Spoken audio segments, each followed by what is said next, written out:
Good afternoon, everyone. This is Leanne Bryan from the Subsidy Center. We're going to get started in just another minute. I see we still have some attendees joining the GoToWebinar platform. So again, we'll give it maybe one more minute or a few more seconds, and then we'll go ahead and get started.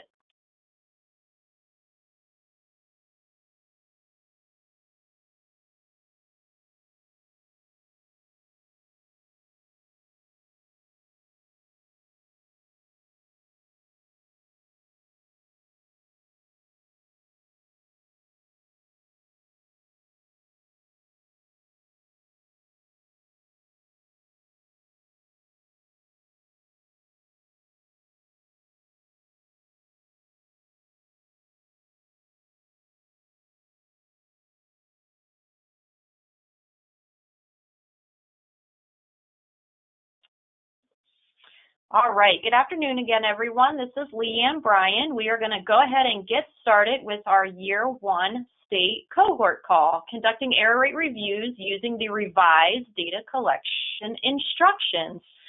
So welcome. It looks like we have 66 on the phone today total, so that's a pretty good turnout for the Year 1 states. So again, I'm Leanne Bryan with the National Center on Subsidy Innovation and Accountability. And here with me this afternoon is Katie Watts. Katie's name should hopefully be familiar to most of you. She is the error rate lead here at NICSIA, or the Subsidy Center. We also have Janae Broadway with us. Janae is a newer member of the NICSIA team, a program integrity specialist, but also has experience working with the error rate within her home state of Louisiana. And from the Office of Child Care, the central office, we have Shelley Dilks and Linda Winings.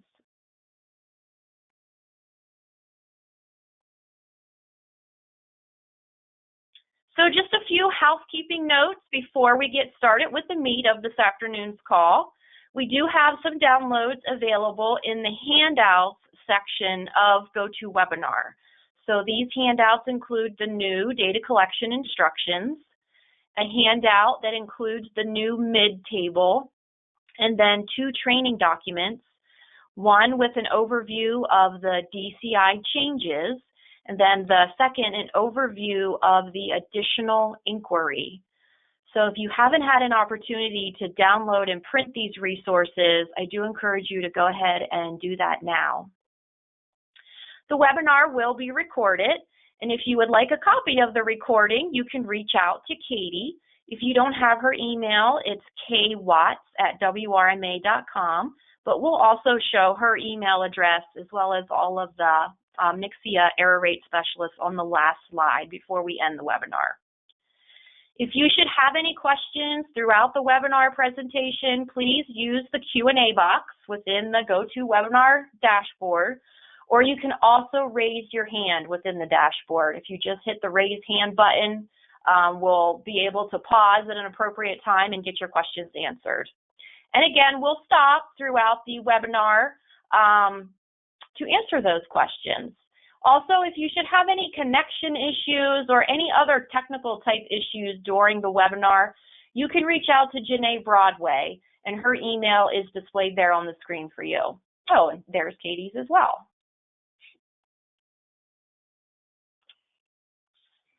All right, so with our last cohort webinar, we did a little poll to get started, and we may have done this with the Year 1s before, but we do want to go ahead and launch this one again. On the right side of your screen right now, you can see a map of all of our Year 1 states. So in addition to kind of looking at the attendee list, you can see what other states throughout the country are also participating in Year 1 with you.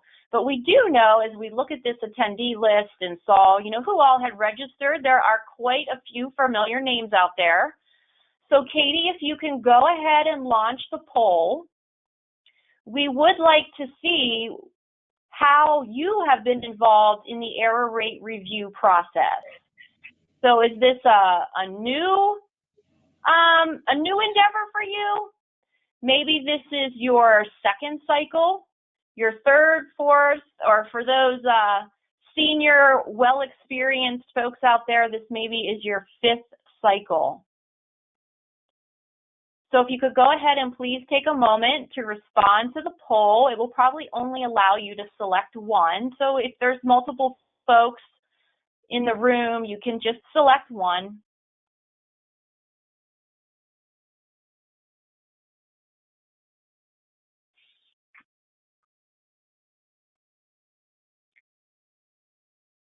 It looks like about 65% have voted. We'll give it just another couple more seconds. I'll share, this is my 5th cycle. I did 3 cycles while still in state government, the first 3, and now this is my 2nd cycle on the technical assistance side. Katie, do you want to go ahead and show the poll results for us?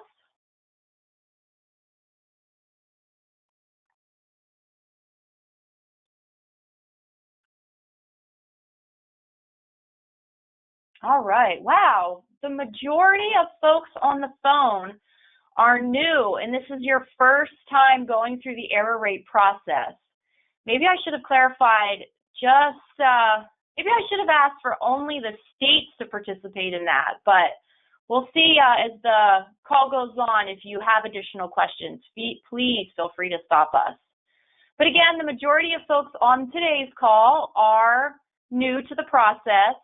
About 25% indicated that this is your 2nd cycle, 18% 3rd cycle, 13% 5th cycle, and then just a handful said 4th cycle. So I guess we have a pretty even split as far as experience and newer to the process.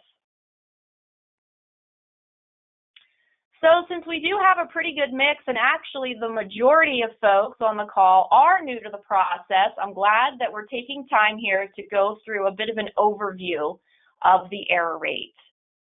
So some of you are totally new to this process, but let me get my thoughts together here. We are going to include a timeline for conducting reviews and getting your submissions. And then we'll also take some time to discuss more broadly some of the changes to the review process from the last cycle. But many of you know we do have a new data collection instructions approved. So for those of you who have been involved before, some things are going to be a little bit different this time around for you. Then the majority of our time this afternoon will be spent discussing one thing in particular that's new to this review cycle, and that's the additional inquiry for missing and insufficient documentation, or the MID errors.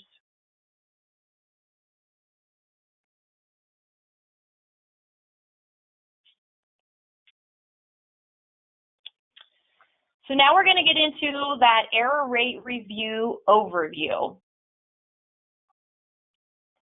The error rate review focuses on eligibility errors as well as improper payments within CCDF.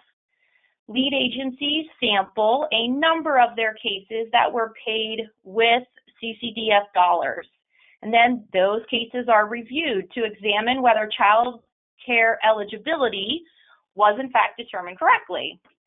Following those reviews, states report to us their findings, including, among other things, the number and percentage of errors that were found, the types and causes of errors, and strategies for reducing errors in the future.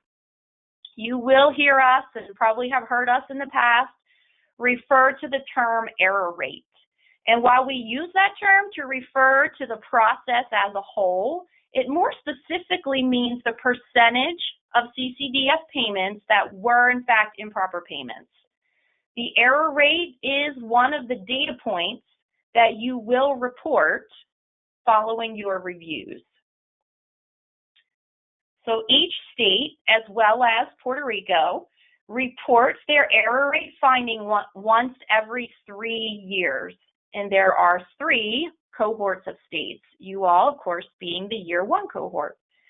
There is a 12-month review period, which runs from October 1st through September 30th.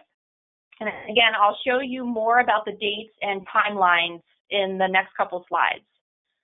Finally, the data collection instructions is your user manual in conducting these reviews. It includes all of your submission templates and detailed instructions on how to complete each step of the methodology. And again, that DCI was recently revised, so if you haven't looked at it, we are going to want you to take a closer look at that document. Now we're going to move over to the required submissions. The error rate methodology includes 3 submissions that are required of all states and Puerto Rico, and a 4th submission that's only going to be required of some of the states. So first, there's the Sampling, Decisions, Assurances, and Fieldwork Preparation Plan, or SDAP. And this is the template that contains the plan for sampling cases and conducting the case reviews. Next, the states submit their customized record review worksheet. And this is the form that's used for conducting the case reviews and documenting the findings.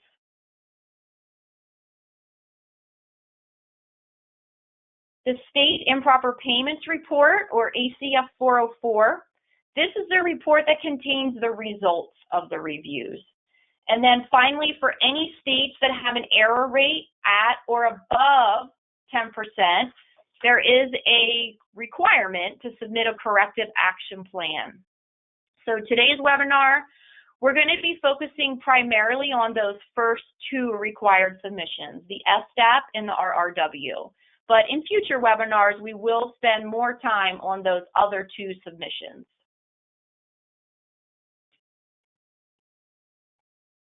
Next up is our timeline for year 1 states.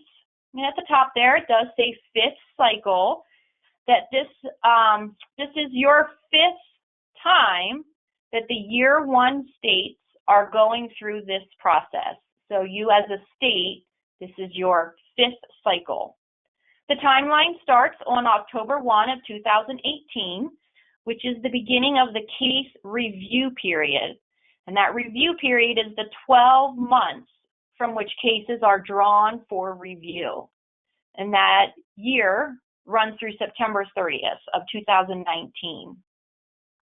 The first of the required submissions is the SDAP, and that must be submitted by October 31st of this year. The last day of 2019, December 31st, that's the last day to submit the record review worksheet. And just a reminder, or maybe new for some of you, states cannot conduct any case reviews until that record review worksheet has been approved by your regional office. As we move into 2020, the State Improper Payments Report is submitted on or before June 30th. Finally, states that are required to submit a corrective action plan must submit that document on or before August 30th of 2020. This next slide is going to show you the same information as the timeline, but more in a list format. You can refer to that, following the webinar, but we just wanted to provide another resource that shows the timeline.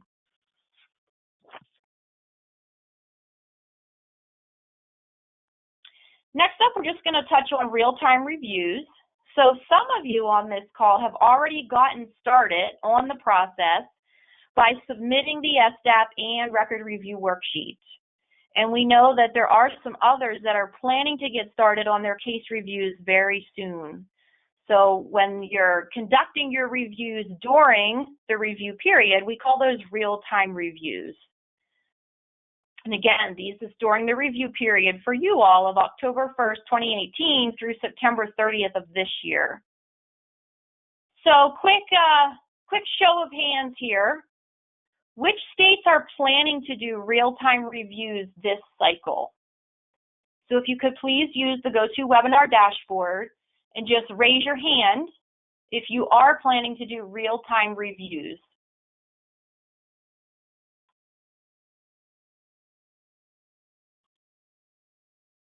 All right, great. So I do see Washington, Indiana, Oklahoma, New Hampshire, Nevada, Colorado. Washington. Thanks, Katie. Colorado, North Dakota are all planning to do real-time reviews. Great.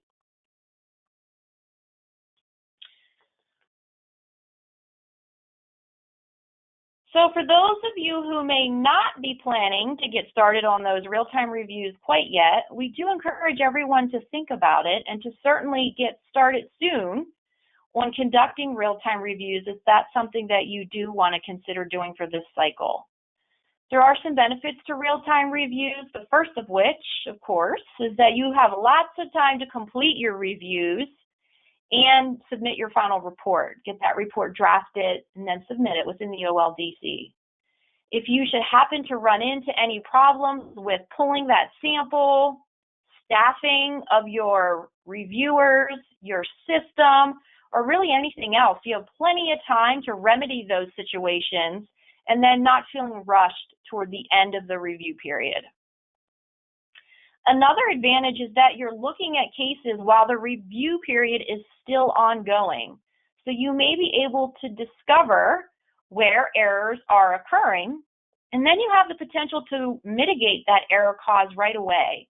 So then they're not reoccurring throughout the rest of your review period. There can also be some challenges to real-time reviews, particularly around the logistics of pulling cases soon after they're paid. So you may want to add in a little buffer time between the time that the payment is made and the time you're actually pulling your sample for that month. But if anyone would like to do real-time reviews, we do encourage you to reach out for technical assistance, and we can help you work through any of these challenges. And if we have time at the end of the webinar, maybe we can get some feedback from those who are currently doing real-time reviews. Now we're going to move into an overview of the DCI changes to the SDAP, the record review worksheet, as well as conducting case reviews. So we're going to start with changes to the SDAP. Chapter 4 in the DCI is all about preparing the SDAP. So you can look there for more information on how to complete all of the items within the SDAP, but we're going to focus on the changes. One big change to the SDAP is that we're now using a template, which can be found in attachment 1 of the DCI. We do hope that that template will be a little bit more helpful, so you no longer have to complete your SDAP from scratch with each cycle. Note that it says there in parentheses, please submit your SDAP to the regional office. So the official new requirement is that the SDAP is submitted via the online data collection system, or the OLDC. And that's the same system that you use to submit the ACF 404 report. However, the OLDC is not yet set up to accept SDAP submissions. So for now, please submit your SDAP via, Word document, via email to the regional office. In the past, the SDAP was comprised of some required and some optional items, but now all the SDAP items are required. There are also some new items. Those include the date for starting reviews. So before, we only asked for the date you will plan to begin your sample or pull your sample. Now we ask for that sampling date as well as the projected date that the reviews will begin.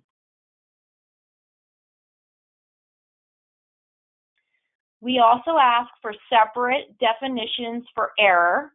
So a general definition of error, as well as separate definitions for improper payment error and non-payment error. We'll ask you to include plans for deciding whether to use a pulling factor and how that pulling factor is determined. Another new item includes a checklist of coordination plans for IT systems and plans for determining the annual amount of payment.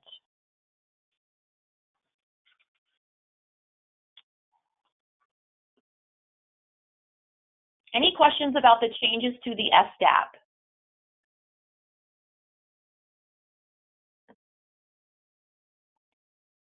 I don't see any questions in the questions panel, and I also don't see any hands raised. But I do see a note here from Shelley Dilks, just reminding us all that we will need to get OLDC access forms out to folks. So when the OLDC is ready for the SDAP submission, if there's any of you on the line today that may be responsible for submitting that SDAP, please reach out to your regional office so that we can get that access request form to you if you do not already have access to the OLDC.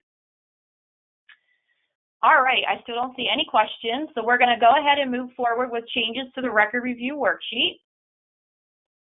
There are a few elements, 320, 340, 400, and 410, that have some changes to their boilerplates in column 1. So please make sure that your boilerplate language matches what is in the DCI. And since we do have some new folks on the phone, the boilerplate is that italicized text in column 1 that essentially provides a description of that element. When you customize your worksheet, make sure that your questions about provider payment rate are captured in element 340, not 400. So provider payment rate is now included in element 340. Make sure you include the mid-table, which Katie will talk about a lot more in a few moments, as well as including element 500 in your RRW submission. And finally on this one, you are now required to customize column 1 of element 410. Previously, customization was optional, but now you must add policy citations or other guidance for reviewers in that element. And just another note here, in the handouts column, we do have a handout reviewing all of these changes for you. Leanne, I'm going to back up to the previous slide. I think we might have skipped that. Oh. The first slide on changes to the record review worksheet template. Oh, okay, my bad. Slide 15. No, it's okay. Yep. All right. So record review worksheet, the chapter 5 of the DCI includes all of the instructions for customizing the record review worksheet.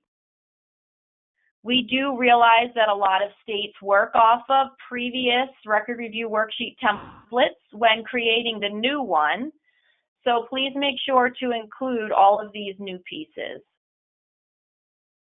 So on this slide, we have element 100 through 400,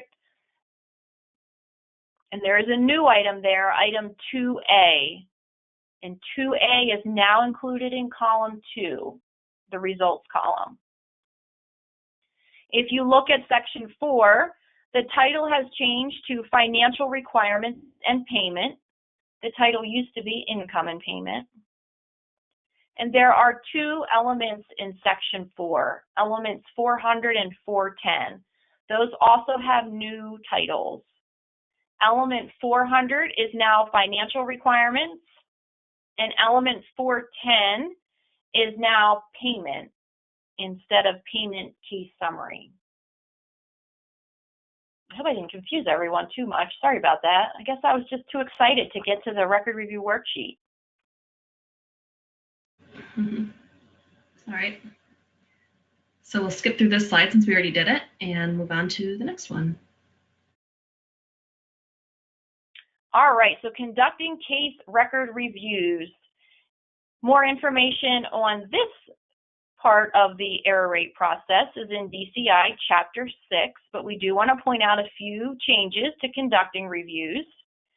Element 410 used to include the calculation of any improper payment in the case summary, or as well as the case summary. Now the case summary is in its own element 500. So when completing element 410, you're just going to stick to looking at the payment and any improper payments, and you're not summarizing the entire case in columns 3 and 4. The major change to case reviews is the requirement to more closely examine mid-errors and use the mid-table. And Katie is going to get into all sorts of good stuff around the mid-table in the next few slides, as well as the additional inquiry. Before I pass it to Katie, I'll just pause one more time, see if there was any questions related to the SDAP and record review worksheet. That item 2A, I may have misspoke and said column 2, but it is column 4, the results column. Item 2A. There you go. Thanks, Katie. Yeah, so the new item 2A is included in column 4 of the record review worksheet, elements 100 through 400.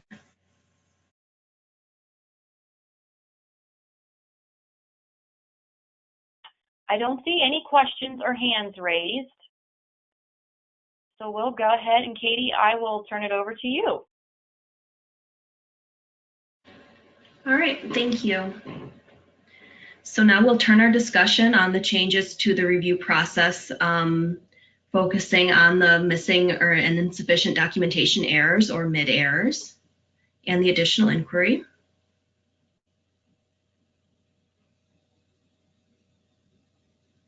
So before we go into details on the additional inquiry for mid-errors, I'm going to back up for those who might be new, and I know we do have quite a few folks who are new, and discuss the different types of errors that we look at in this review. So when a case file is found to have an eligibility error, the errors fall into one of two categories. There are those that are caused by missing or insufficient documentation, and then there are those that are caused by other error causes, such as income miscalculations, applying the wrong copay, or other misapplication of policy. And then the mid and the non-mid errors can be further broken down into two types. There are errors that cause improper payments, and then there are errors that do not cause improper payments. We sometimes call those non-payment or administrative errors. So for this section of the webinar, when we think about the additional inquiry, we're focusing on this one type of error, and that's the mid errors that cause improper payments or could potentially cause an improper payment. So currently, and in the previous error rate review cycles, if a case was found to have a mid error that might cause an improper payment, we've always allowed lead agencies to go back to the local eligibility office where they received the case file and see if they have the missing documentation. And of course, depending on whether that eligibility office is able to find and provide that missing information, then it might turn out that no error actually exists. And also, states might look within their own systems to find missing information. So sometimes if there is missing documentation in the case file, that information might exist within the system, but not in hard copy. Or it might exist in shared systems with other other benefit programs. So whether finding this missing information mitigates the error might depend on your policies and error definitions. So in some states, if pay stubs are missing from a case file, but income information is entered into the system, that might mean that the element has no error, or maybe an administrative error. Again, how these situations are handled will depend on your state's individual policies or error definitions. So none of this that you see on this slide changes for this review cycle. This has always been the case, and this will continue to be the case. However, this cycle we are adding an additional piece called the additional inquiry, or AI.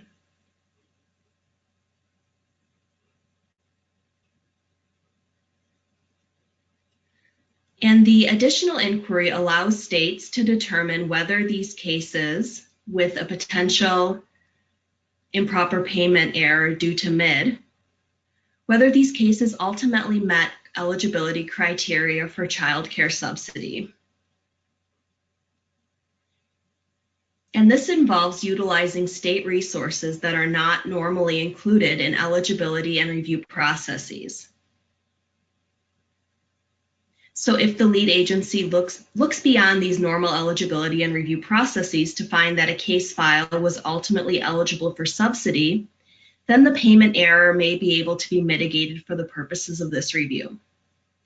And again, to be clear, this is just for the purposes of this federal review. You may wish to internally still consider it a payment error and handle it as such. So as we go forward with some examples and some more information, keep in mind that the specifics of the additional inquiry will vary from state to state.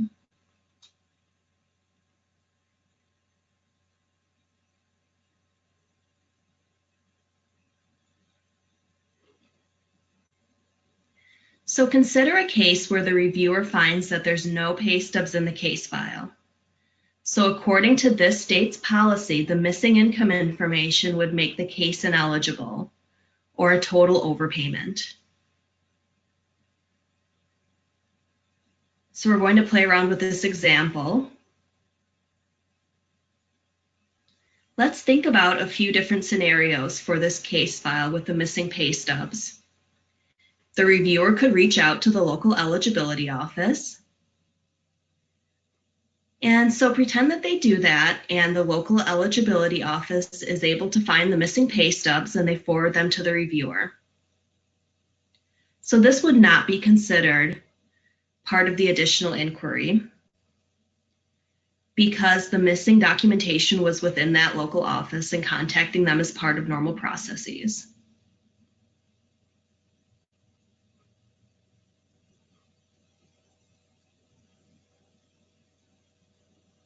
So here's another scenario.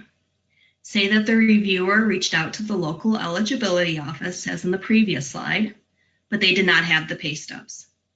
However, the reviewer determined that the family received SNAP benefits and the lead agency has screens shared with SNAP. The child care eligibility workers also have access to these SNAP screens, and this is key here. So the reviewer goes into the system and verifies the family's income based on the SNAP information. So this would also not be considered additional inquiry, and that is because the shared system is something that the eligibility workers can access. So we would consider that part of normal eligibility process. And whether this mitigates the payment error, accessing that information from the shared screen will depend on your state's error definitions. So this is something where we will see differences going from state to state. All right, so let's look at a third scenario. Again, the reviewer found that the pay stubs were missing from the case file. They reached out to the local eligibility office and they did not have the missing pay stubs. Again, the reviewer determined the family also received SNAP benefits. But the difference from the previous slide is that here the lead agency does not share screens with SNAP.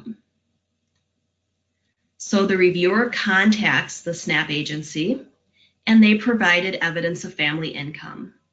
So this would be an example of the additional inquiry.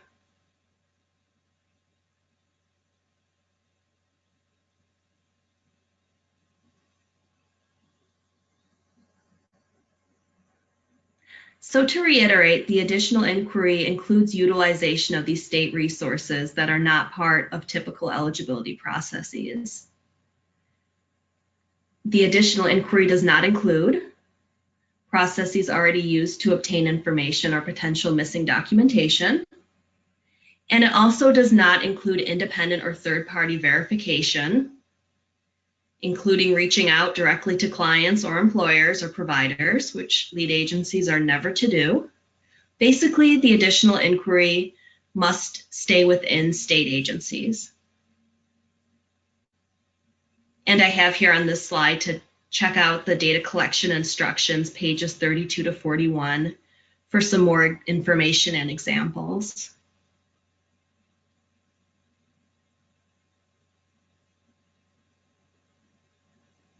So this flow chart shows the different requirements for documentation of mid-errors with potential improper payments.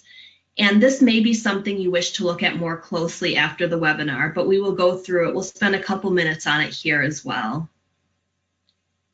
So the first part of this flow chart, if you look on the very left side of the screen, this part asks whether missing documentation in a case file can be found using normal processes.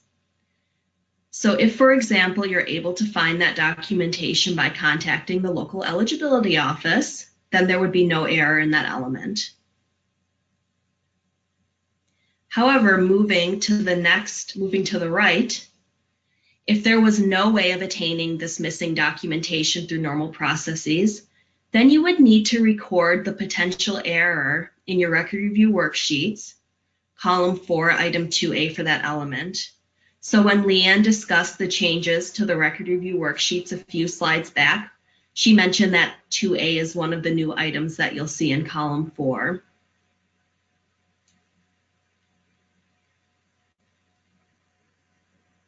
So after recording that in the record review worksheet column 4, and you've determined that there is this potential error, then you would need to decide whether there is an additional inquiry that can be conducted. So is there some way of reaching out outside of your normal processes to find that missing information? If so, then you would conduct the additional inquiry and complete the mid-table for that element. And we'll get into the mid-table more in a few minutes. Whether or not an improper payment error exists would depend on the outcome of the additional inquiry. And moving to the right side of the screen, if no additional inquiry can be conducted, so if you've determined there's no way of reaching outside to find that missing information, then you would still need to complete the mid-table, the first few columns of it. Again, we'll show you that in a moment. And if there was no additional inquiry that can be conducted, then we can conclude that there is a improper payment error.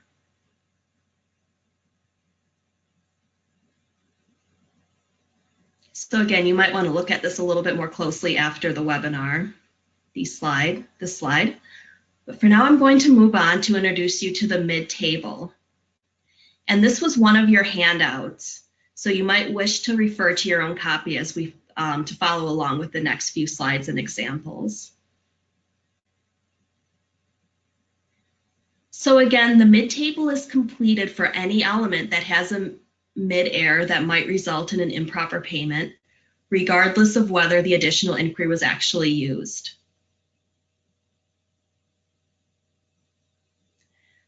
The rows in the mid-tables correspond to the elements in the record review worksheet. So if the mid-error was found in element 330, for example, you would fill out the row for 330 in the mid-table.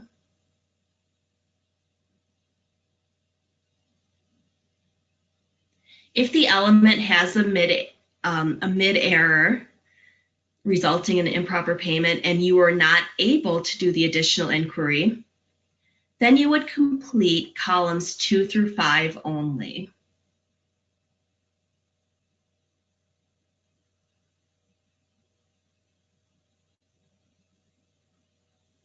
If you did conduct the additional inquiry, you would complete columns 2 through 4 and 6 through 9. And I'll show you some actual examples of this again in the coming slides.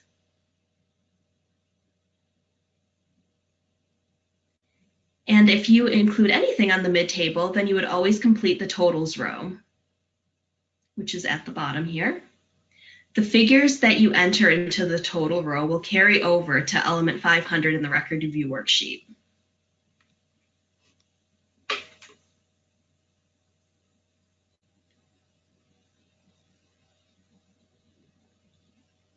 All right, so let's go back to our scenario with the missing pay stubs. All right, so again, the reviewer reached out to the local office. They do not have that missing information. And this time, we'll pretend that the family does not participate in any other benefit programs besides childcare. And the reviewer, the lead agency, cannot find any other state resources from which to find that missing information. So again, remember, we must stay within the state resources. So this would be an example where we have a mid-error with a potential improper payment, but there's no additional inquiry that can be conducted.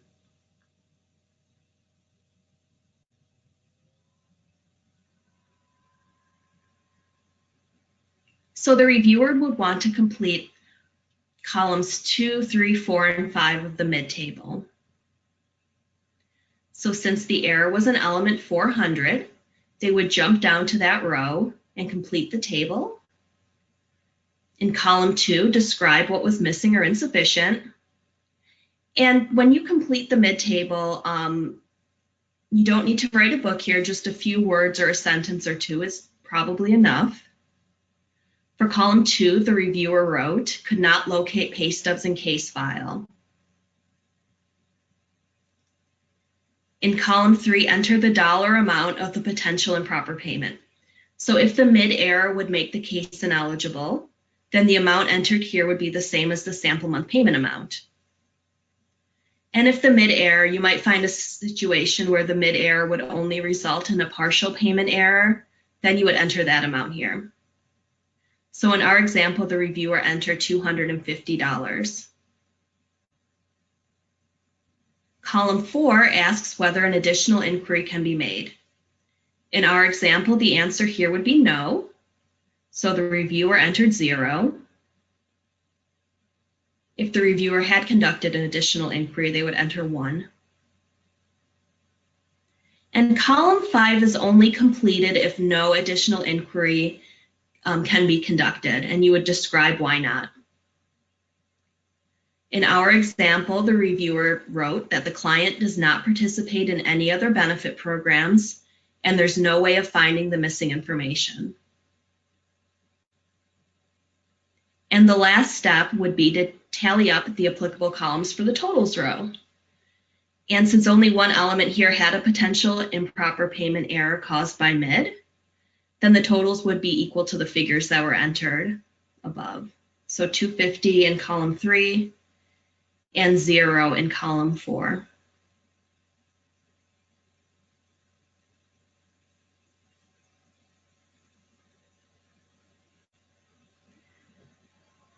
Leanne, Janae, were there any questions that came in that we should address before I move on to the next example? There are no questions that have come in. Nope, and I'm not seeing any hands raised either. Okay, that's fine. Then I will move on. So we'll move on from the previous missing pay stubs example, and we'll take a look at something different. This is an example with a missing birth certificate. So in this lead agency, the birth certificate is required for element 330. And if it's missing, the case would be considered ineligible and there would be a total overpayment. The reviewer reaches out to Vital Records, who were able to locate the missing birth certificate. And this, for this lead agency, this would be considered an additional inquiry.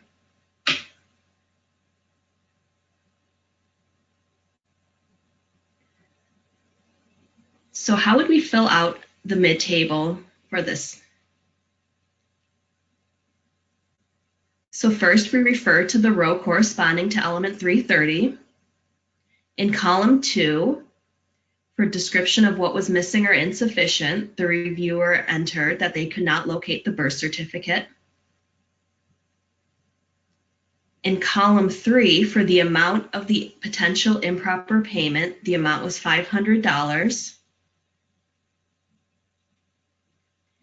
In column 4, the reviewer entered 1 because there is an additional inquiry that can be made here. We'll skip column 5. We only use that if there was no additional inquiry. In column 6, describe what was done for the additional inquiry. So the reviewer wrote here that we contacted Vital Records to locate the missing birth certificate.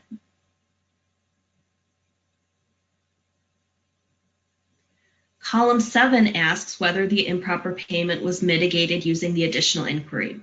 So you would want to enter 1 if any dollar amount was mitigated, even if it was not the full dollar amount of the potential improper payment.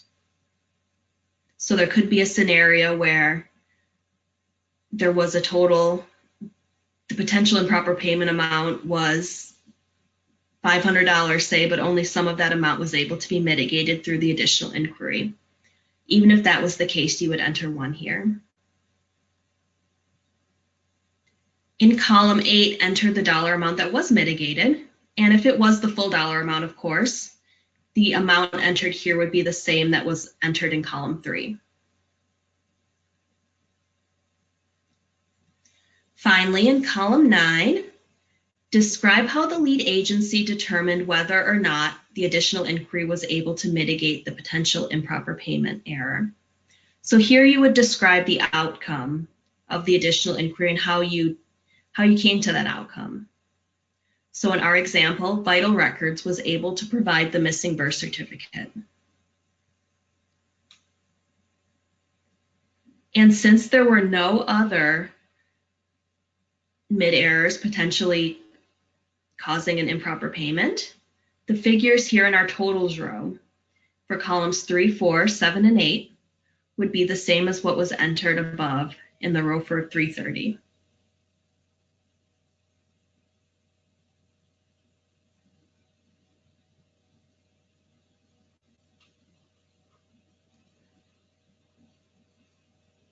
I see a hand raised, Kathy Finnegan in New Hampshire.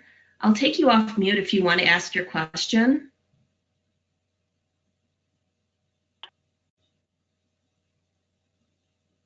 Go ahead, Kathy. Okay, my question is, in New Hampshire, all other programs can do SSA validated birth certificates, but we can't do that for childcare, and I'm wondering why.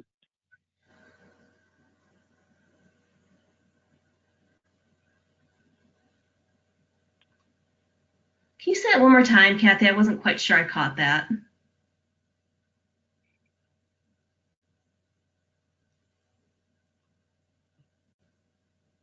I'm not sure if you can hear me now or if I'm still muted. I can hear you.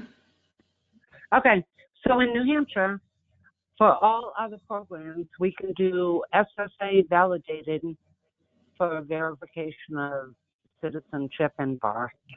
We can't do that for childcare, and I'm wondering why. I would say that's a lead agency decision. Okay. Yeah. But we can certainly follow up with you after the call on that.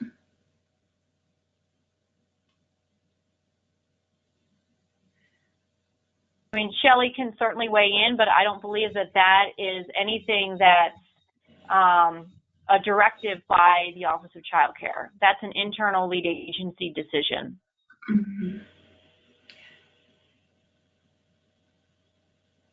Okay. Let's see. It looks like Shelley does have her hand raised. Shelley, I'm going to go ahead and unmute you to see if you'd like to weigh in. I don't really want to weigh in, but I do think that what we can do is follow up with you on the other side of the call. Sounds good. Of course. Thanks, Shelley, and thanks, Leanne. Sure.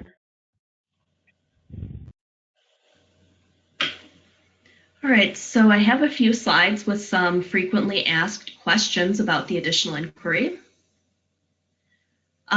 So these are some questions that have come up in other trainings with the Year 3 states and also just from technical assistance requests that we've gotten. So the first question is, would an error that was mitigated by the additional inquiry still be considered an error at all? And the answer is yes. For this review, it would be considered an administrative error or a non-payment error.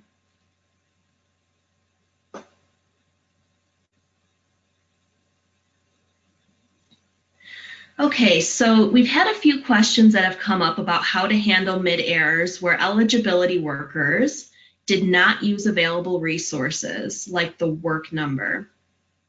So in some states, eligibility workers can access the work number to get verification of employment. And the question was, if employment verification was missing from the case file and the eligibility worker did not, it turns out the eligibility worker did not use the work number, Can the reviewer use the work number to get the missing information? And if so, would that be part of the additional inquiry? So the answer to that is that it would not be additional inquiry, since these are resources that are normally available to eligibility workers. Since it would not be additional inquiry if the reviewer used the work number to find missing information, whether it would be an error would depend on the lead agency's policies and error definitions. And this scenario also applies to other resources that are normally available to the eligibility workers, and maybe they did not utilize those resources. So if you have questions, if you come into a situation like this and you do have any questions about how to handle it, feel free to reach out and request technical assistance.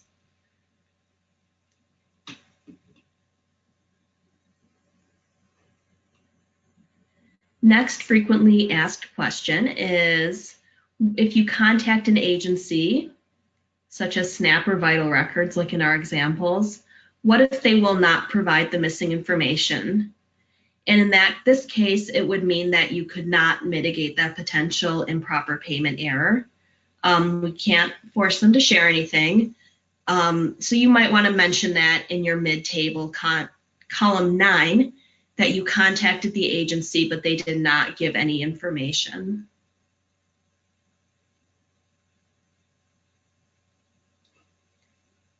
And then finally, our last frequently asked question involves errors that might cause potential missing or insufficient documentation in multiple elements. So we often see this in 320 and 340. If there's missing work verification, that might cause an eligibility error in 320, work training status, as well as 340, which is where you would determine the need for care. All right, so in our answers column, there's a lot of words here, but I want you to be able to refer to this after the webinar. So that's why I spelled it all out in the slide. But if you do run into this scenario, you should complete additional inquiry for each element. I say in the slide all elements. What I mean here is all elements that have an error, and complete the mid-table for each element with the error. So it's feasible that an additional inquiry might mitigate the error in one column, but not the other. When you complete the total row at the bottom of the mid-table, make sure that your totals accurately reflect the dollar amounts that are in error and the dollar amounts that were mitigated. So for example, if you have 2 errors in 320 and 340, and both could cause a total overpayment, you would record that in the mid-table. But when you're tallying up, summing up the total, you want to make sure that you're not summing up the same dollar amounts twice. So if you run into a situation with multiple mid-errors in one worksheet, we do encourage you to get in touch with your regional office to request TA on completing the mid-table and the totals row. Because like I said previously, that total row carries over to element 500, and then those element 500s are tallied up for your final 404 report. So we want to make sure that all of your figures are accurate for that.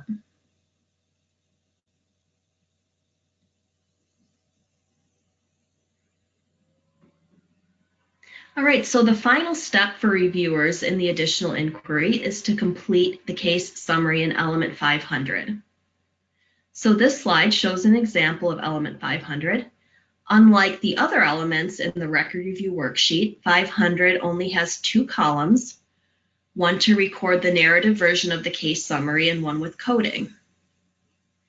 So in column 1, the reviewer notes that there was a potential mid-improper payment of $500 in element 330, but it was mitigated by the additional inquiry.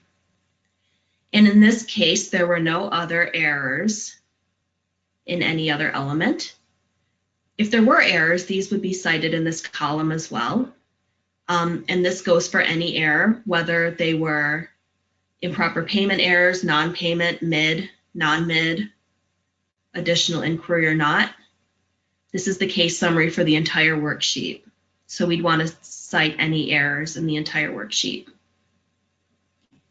In column 2, many of the items here are the same as in the previous iteration of element 410, if you've done this in the past, in the previous cycles.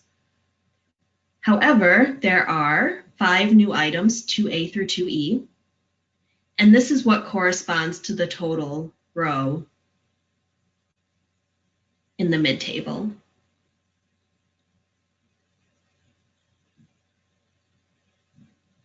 So in this example, remember the potential mid-IP error was mitigated. This is our example with vital records and the birth certificate. And there were no other errors in other elements. So items 1 and 2 were recorded as having a mid-error. But as you can see in items 3 and 4, since the error was mitigated, it's considered to be a non-payment error. So there was no improper payment.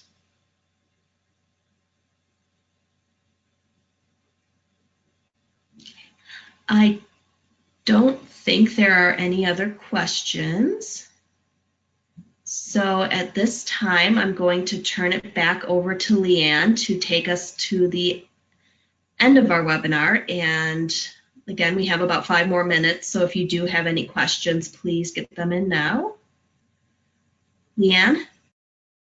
Thank you, Katie. Yep, I'll go ahead and talk through next steps, but if folks do have questions, please go ahead and either raise your hand or type them into the Q&A box. So you can go ahead to the next slide, please. So real-time reviews. For anyone that would like to get started with real-time reviews, please don't hesitate to reach out to your regional office for technical assistance. We're happy to help you get started on those. Take another look at that DCI, the data collection instructions. Familiarize yourself with the methodology and the whole case review process. If you haven't done so already, complete and submit the SDAP, the Sampling Decisions Assurances and Fieldwork Preparation Plan, to the regional office. And our NICSIA error rate specialist can review drafts of your SDAP and provide feedback prior to your submission to the regional office. So again, don't hesitate to reach out. And our next Year 1 webinar will occur this spring.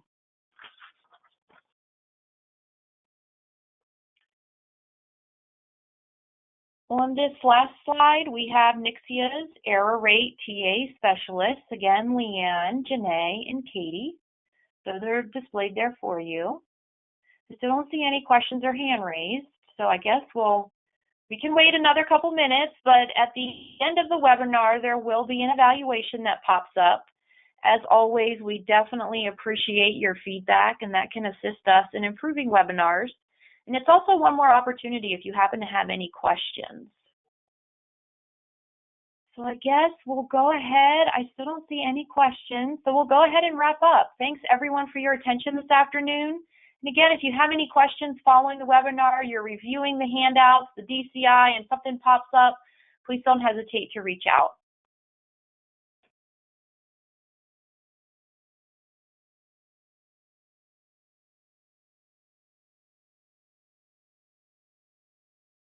Thank you for your attendance and participation. I hope you all enjoy the rest of your day.